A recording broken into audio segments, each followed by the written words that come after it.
유대인 명절인 오순절을 맞아서 지중해 세계 여러 곳곳에서 예루살렘을 방문한 디아스포라 유대인들 중에 에베소에서 온 유대인들도 있었습니다. 그들은 바울이 3년 동안 에베소에서 복음을 전할 때부터 바울을 유대교의 배교자로 간주하여서 호시탐탐 그를 죽일 기회를 엿보던 그런 사람들이었습니다.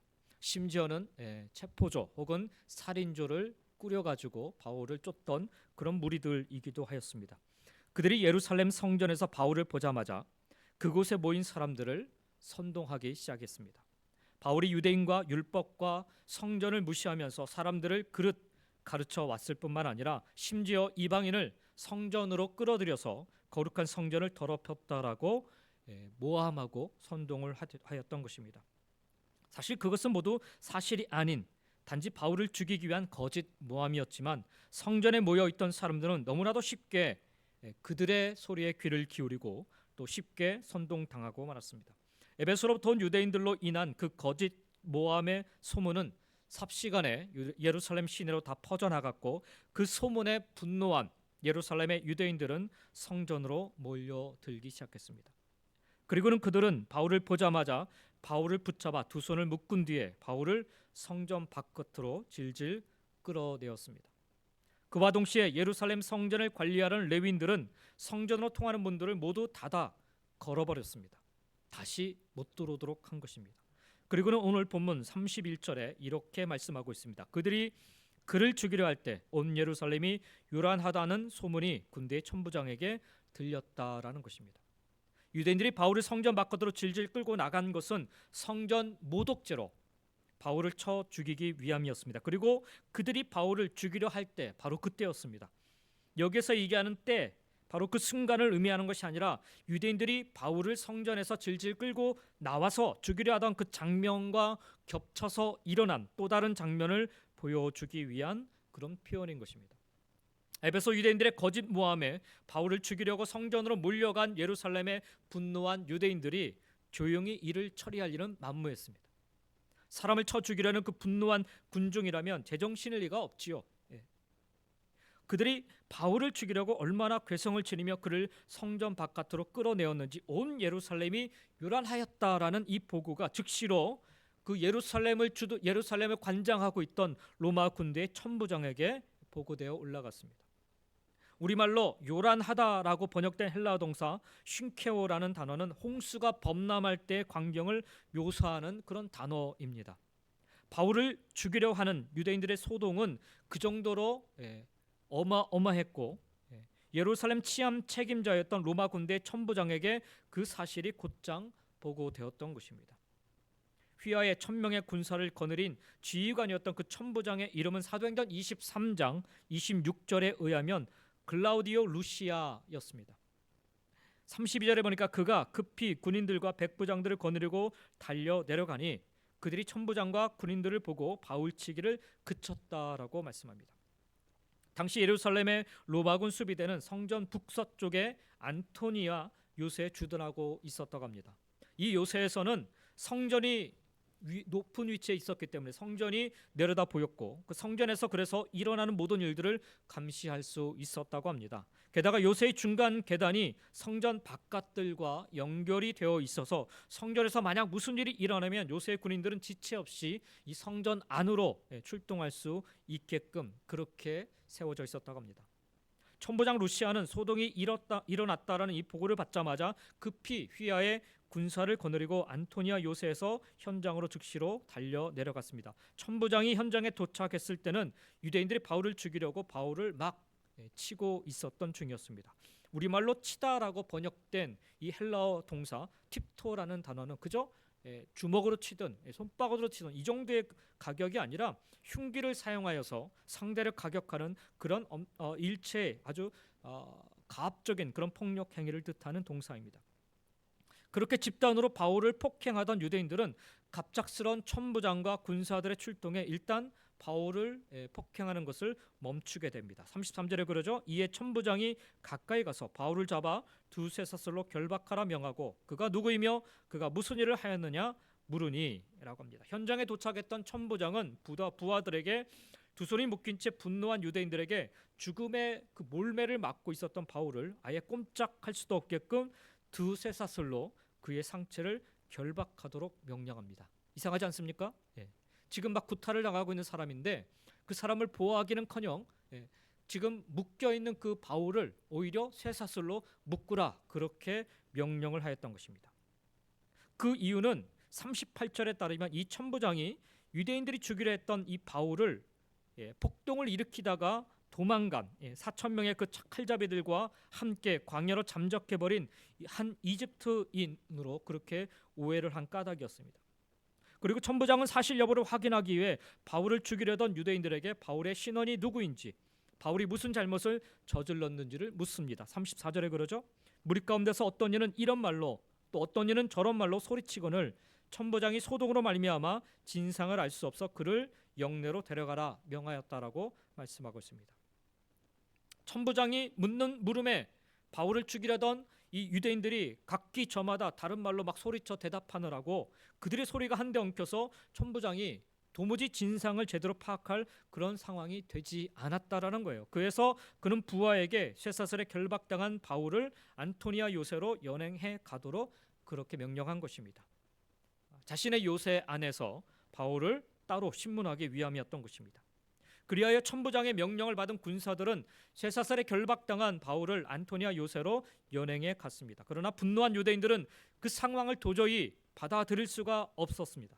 그래서 유대인들은 갑작스런 이 천부장의 출동에 바울을 폭행하는 일을 잠시 멈췄다가 그 바울을 연행해 가자 쫓아가면서 바울을 이제 그 유해를 가는 그런 일들을 그들이 하게 된 것입니다.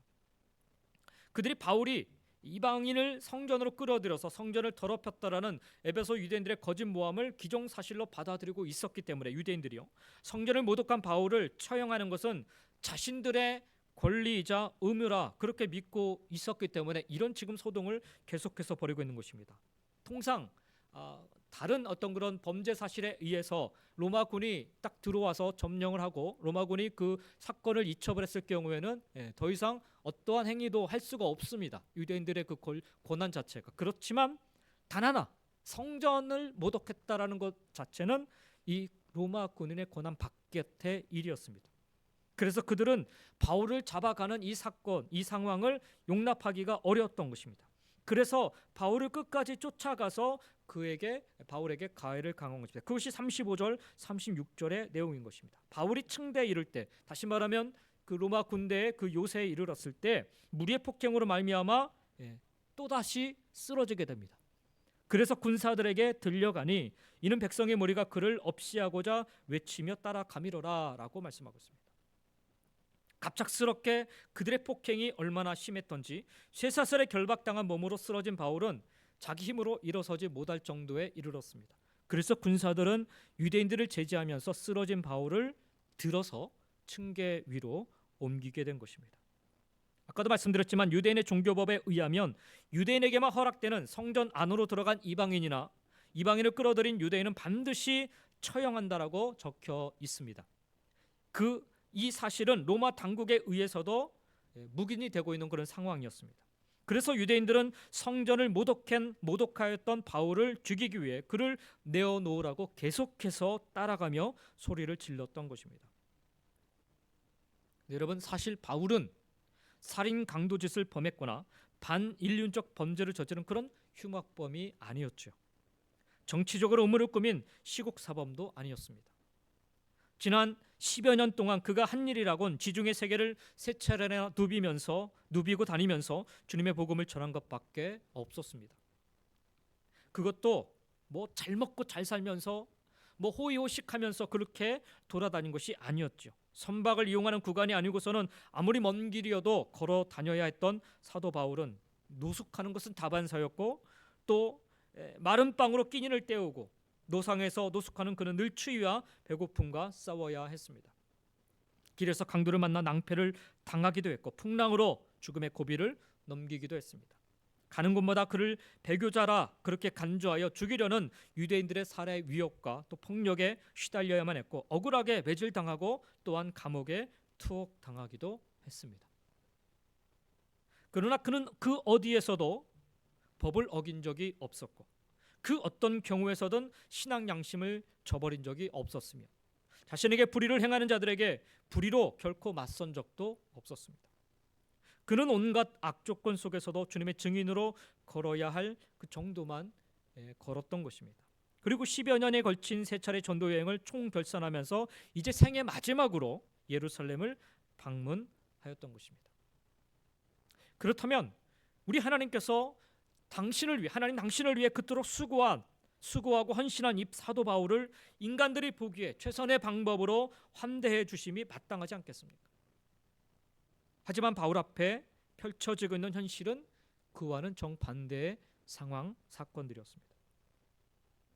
오늘 우리가 읽은 본문 바로 앞에 부분에 보면 바울은 예루살렘에 와서 야고보와 또 장로들을 만나고 예루살렘 교회 성도들을 만나고 나서 부탁을 해요. 야고보를 비롯하여서 예루살렘 교회 장로들이 사도 바울의 지금 상황이 어떤지를 알기 때문에 모든 사람들이 당신을 의심의 눈초리로 좀 쳐다보고 있습니다. 그러니 여기 나시린의 서원 기한을 이제 막 끝난 이방인으로부터 유대교로 개종한 사람들이 있으니 이 사람들을 데리고 가서 당신이 대표로 예루살렘 교회를 대표로 해가지고서 이 사람들을 이방인에서 더 이상 이제 이방인이 아니다라는 것을 증명하는 그런 증인으로 선서를 해주시고 또 처리를 해달라고 그렇게 부탁을 받습니다. 예전 사도 바울 같으면은 결코 따르지 않을 일이었어요. 왜? 그는 오히려 이방인을 위한 사도로 부름받았기 때문에 베드로가 이방인과 밥 먹는 것 자체를 싫어하는 그런 모습을 통해서 막 멀어가지 않습니까? 그런 상황으로 봤을 때 예전 바울 같으면 노 했을 거예요. 그런데 사도 바울은 마지막 예루살렘, 자기가 전해야 될 마지막 사명이 어디에 있다는 것을 알고 나서는 이것조차도 다 용납을 하고 따르게 됩니다. 그런데 그렇게 순종해서 따라갔는데 이 서원 기한이 끝난 4명의 서원 만기 예식을 돕기 위해 성전에 있다가 그곳에서 만난 에베소 유대인들의 거짓 모함을 받게 된 거예요. 그 거짓 모함의 소문은 그곳에 모여있던 사람들뿐만 아니라 성전 밖에 있었던 유대인들에게 삽시간에 퍼지게 됩니다. 그것으로 인해서 사도 바울은 성전으로 몰려든 예루살렘의 그 유대인들에게 두 손이 묶이고 성전 바깥으로 질질 끌려나가 죽음의 몰매를 맞게 된 것입니다. 천부장이 군사들을 대동하고 현장에 출동하기는 했지만 바울을 구해 주기는커녕 도리어 바울을 중죄인처럼 여겨서 두 쇠사슬로 사도 바울을 결박해버립니다. 두 쇠사슬에 결박당한 채 안토니아 요새로 끌려가던 바울은 유대인들의 또 다른 폭행으로 쓰러지게 되고 군사들에 들려서 요새 층계를 올라가면서 자신을 죽이라는 그런 유대인들의 함성을 들어야만 했습니다. 여러분, 이 같은 일련의 사건들, 상황들을 보면서 하나님을 위해 자신의 전생애를 던졌던 사도 바울의 인생 말년이 이토록 억울하고도 비참하게 박을 내리고 있다라면 그가 믿었던 하나님이 과연 전능하신 하나님이시고 정의의 하나님이라 그렇게 여길 수 있겠는지요? 그렇게 무책임하고 무능력한 하나님이시라면 그 하나님의 손을 과연 크고 위대하다 자랑하고 증거할 수 있겠는지요? 사실 사도 바울이 지금 겪고 있는 이 상황은 이해하기 어려운 그런 상황입니다. 바울 스스로도 이해하기 어려웠을 것이고 그 주변에 있는 많은 믿는 사람들도 이해하기 어려웠을 것입니다. 그런데 여러분, 이 모든 것은 오늘의 이 사건을 한쪽 눈으로만 보았을 때의 광경입니다. 하나님께서는 우리 모두에게 하나의 눈이 아니라 두 개의 눈을 주셨지요. 그러므로 눈앞에 전개되고 있는 현실만을 보는 것은 하나님께서 주신 그 두 눈을 가지고 한쪽 눈으로만 바라보고 살아가는 것과 같습니다. 하나님을 믿는 사람은 하나님께서 주신 그 두 눈들을 가지고 한 눈으로는 눈앞에 보이는 현실을 직시하면서도 또 다른 눈으로는 그 현실 너머에서 역사되고 있는 보이지 않는 하나님의 섭리를 보는 사람들인 것입니다. 지금까지 우리는 한쪽 눈으로만 오늘 본문 속에서 일어나고 있는 사도 바울의 현실만을 보고 있습니다. 그러나 또 다른 눈으로 바울이 겪고 있는 이 현실 너머를 보면 오늘 본문의 이야기는 전혀 다른 이야기가 됩니다. 에베소의 유대인들이 성전에서 바울을 발견하고 그곳에 모인 사람들을 거짓 모함으로 선동했을 때 선동당한 그곳 사람들만 바울을 끌고 나가서 만약에 처형을 했다면 바울은 자신의 최종 목적지인 로마로는 출발도 못 해보고 허무하게 죽고 말았을 것입니다. 그 소수의 사람들에 의해서 바울이 끌려나가서 죽었다면, 근데 여러분, 삽시간에 이 사도 바울에 대한 거짓 소문이 퍼짐으로 말미암아 예루살렘에 있는 많은 유대인들이 성전으로 갑자기 다 몰려들기 시작했어요. 그러면서 괴성을 지르고 바울을 붙잡아 성전 바깥으로 질질 끌고 나가 죽이려는 아주 큰 소동이 벌어지게 되었습니다. 그 보고를 그래서 로마 군대 천부장이 듣게 되고 군사를 대동해서 급히 현장에 출동하여서 사도 바울은 사실 죽기 바로 직전에 가까스로 구출을 받게 되는 것입니다. 한쪽에서는 에베소의 유대인들이 바울에 대한 거짓 모함으로 성전에 모인 사람들을 선동하고 그 거짓 소문을 접한 예루살렘의 유대인들이 성전으로 몰려들어서 바울을 붙잡아서 두 손을 묶고 성전 바깥으로 질질 끌고 나가 바울을 죽이려고 치기 시작하는 그런 과정이 전개되고 있었습니다. 그리고 또 다른 한쪽에서는 그 소요된 사태를 인지한 로마 군사들이 천부장에게 보고를 하게 되고 천부장이 즉각적으로 군사를 대동하여 현장에 급히 출동하게 되는 또 하나의 과정이 전개되고 있었던 것입니다. 각각 다른 쪽에서 일어난 이 두 과정이 마치 두 개의 톱니바퀴가 정확하게 서로 맞물려 전개되고 있는 그런 모습인 것입니다. 만약에 이 두 과정 사이에 유대인들이 사도 바울을 죽이려는 이 상황과 천부장에 의해서 군대들이 동원되는 이 상황 조금이라도 시차가 있었다면, 다시 말해서 천부장의 출동이 조금이라도 늦었다라면 바울을 죽이려고 이미 바울을 치기 시작한 유대인들의 손에 사도 바울은 이미 죽고 말았을 것입니다. 현장에 출동한 천부장은 바울을 폭동을 일으키다가 도망간 4,000명의 칼자배들과 광야로 잠적해버린 그 이집트인으로 오인하여서 꼼짝하지 못하도록 바울의 상체를 두세 사슬로 결박하였습니다. 만약에 유대인들이 바울을 성전 모독죄로 처형한다고 정확하게 밝혔다라면 유대인들의 종교법을 알고 있었던 천부장은요 선뜻 이 유대인들의 이 소동을 제지하지 못했을 것입니다. 그냥 옆에만 서서 그들이 하는 것을 지켜만 보았을 것입니다. 그런데 어찌된 일인지 유대인들이 서로 저마다 다르게 소리쳐 외치는 그런 탓에 천부장은 그들이 무엇이라 말하는지 이 소란스러운 현장에서 알아들을 수 없게 된 것입니다. 그래서 천부장은 군사들에게 쇠사슬에 결박당한 바울을 안토니아 요새로 연행해 가게 한 것입니다. 그리고 요새로 올라가는 층계 아래에서 바울이 유대인들에 의하여서 폭행당해 쓰러지자 군사들이 쓰러진 바울을 들어서 층계 위로 옮깁니다.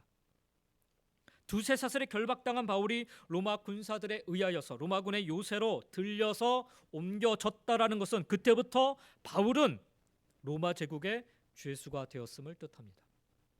그리고 바로 그 순간부터 바울은 실은 당시 지중해 세계에서 가장 막강한 군사력을 지닌 로마 제국의 보호 속에 있게 된 것입니다. 우리가 잘 아는 것처럼 사도 바울이 예루살렘으로 지금 오게 된 이유, 그의 궁극적인 목적이죠. 제국의 수도 로마로 가서 자신의 마지막 생을 던져서 제국의 심장에서 예수 그리스도의 복음을 전하는 것, 바로 그것 때문에 그는 이 예루살렘으로 오게 된 것이었죠. 만약 이때 예루살렘에서 재앙처럼 보이는 이 본문의 사건들이 일어나지 않아서 바울이 계획한 대로 로마를 향해 출발했더라면 이후에 기록된 내용으로 볼진데 사도행전 23장 12절 13절 쭉 그 내용을 볼진데 바울은 그를 죽이기 전에 먹지도 마시지도 않으리라 서원하였던 40명의 유대인 결사대에 의하여서 예루살렘을 벗어나기도 전에 암살당하고 말았을 것입니다. 그런데 이날의 이 대소동으로 말미암아 바울이 로마 제국의 죄수가 되었기 때문에 그때부터 바울은 아이러니컬하게도 로마 군대 보호 속에서 유대인 그 결사대의 암살 위험에서 벗어날 수가 있었습니다. 천부장은 가이사랴에 있는 총독에게 이후에 이제 바울을 호송하게 되는데 바울이 처음에는 유대인인 줄 알고 잡았다가 나중에는 바울이 로마인이라는 것이 밝혀짐으로 말미암아 천부장이 그냥 화들짝 놀라서 총독으로 가이사랴는 총독으로 바울을 호송하게 됩니다. 그때 이 천부장이 이 바울을 보호하기 위해서요 얼마나 많은 군대를 동원했는가? 보병 200명, 그리고 기병 70명, 말 타는 기병, 그리고 창을 든 병사 200명을 동원하였습니다. 그러니까 바울 한 사람의 생명을 보호하기 위해 로마 제국의 군사를 무려 470명이나 동원한 것이었습니다. 그리고 바울은 로마 군사의 보호 속에서 그의 최종 목적지였던 제국의 수도 로마에 무사히 입성할 수가 있었습니다. 로마 제국의 군사가 바울의 신변을 아주 밀착 보호하는 그런 경호원이 된 것이었습니다. 바울이 천부장에 의해 두 쇠사슬로 결박당해 로마 제국의 죄수가 되지 않았던들 결코 누릴 수 없었던 아주 놀라운 그런 신비로운 섭리가 아닐 수가 없습니다. 이처럼 하나님께서 주신 두 눈들로 오늘 본문의 말씀, 본문의 사건을 다시 들여다보면 바울이 믿었던 하나님의 손은 결코 무력하거나 또 힘이 없는 그런 손이 아니었다라는 사실. 마치 재앙처럼 보이는 오늘 본문의 사건을 통해 하나님께서는 당신의 신비로운 방법으로 바울을 아주 완벽하게 보호해 주셨던 것입니다. 그렇습니다. 그날 천부장이 바울을 결박해 한 그 쇠사슬은 그래서 그냥 쇠사슬이 아니었던 것입니다. 비록 바울을 꼼짝달싹 못하게 하는 그런 쇠사슬이었지만 그러나 그것은 바울을 철저하게 보호하시기 위한 하나님께서 예비하신 은혜의 쇠사슬이었던 것입니다. 쇠사슬은 새로 만들어진 고리가 계속 이어진 것입니다. 바울을 결박한 쇠사슬의 고리 하나하나가 바울을 향한 하나님의 은혜의 고리였고 그 은혜의 고리들이 은혜의 사슬로 계속 이어져서 우리가 성경을 통해 아는 그 위대한 사도 바울의 모습을 우리는 볼 수가 있게 된 것입니다. 바울이 하나님의 그 은혜의 사슬에 결박되어 있는 한 사실 로마 군대에 의해서 쇠사슬에 묶였지만 그러나 그는 로마 군대의 쇠사슬에 묶인 것이 아니라 바로 하나님의 은혜의 사슬에 결박됨으로 말미암아 이 세상의 그 누구도 어떤 암살단도 어떤 결사대도 결코 바울을 해칠 수 없게 된 것입니다. 그동안 주님의 말씀을 쫓아왔음에도 불구하고 주님을 믿고 따랐음에도 불구하고 지금 도리어 때로는 모함과 비방의 쇠사슬 혹은 내가 전혀 예상하지 못하였던 불이익의 쇠사슬 또는 고통과 고난의 쇠사슬로 인하여서 여러분 결박당하고 계신지요? 그렇다면 그 쇠사슬만 보고 절망하는 한쪽 눈만 가진 외박눈이가 되지 마시고 또 다른 하나의 눈으로 그 너머에서 그 모든 상황을 섭리하고 역사하고 계신 하나님을 바라보시기 바랍니다. 내 자신을 결박하고 있는 그 쇠사슬이야말로 나를 위한 하나님의 은혜의 쇠사슬임을 알게 될 것입니다. 그 은혜의 사슬에 결박당해 살아가는 한 우리가 상상치도 못한 또 다른 그런 세계가 또 다른 그런 미래가 하나님에 의하여서 펼쳐지게 될 것입니다. 올 한해 우리 모두 하나님의 말씀을 쫓아 살면서 때로 모함과 비방과 불이익과 고통과 고난의 쇠사슬에 결박당하는 그런 순간이 찾아온다 할지라도 사랑하는 성도 여러분 두려워하지 마시기 바랍니다. 그 쇠사슬이야말로 하나님의 은혜의 사슬임을 헤아려 볼 줄 아는 그런 믿음의 두 눈을 가진 사람들이 다 되시기를 주의 이름으로 간절히 축원드립니다. 우리가 하나님의 은혜의 사슬에 결박당하여 살아가는 한 하나님께서는 우리 모두를 통해 하나님 당신의 뜻을 하나님의 계획과 하나님의 인도하심 속에 반드시 이루어 주실 것입니다. 누가 사도 바울이 그렇게 결박당하여 그토록 하나님이 원하셨던 그토록 사도 바울이 간절히 소망하였던 로마 제국에 가서 복음을 전할 거라 생각했을 수 있었겠습니까? 하나님의 은혜의 사슬은 이처럼 놀랍고 신비로운 역사가 일어나는 것입니다.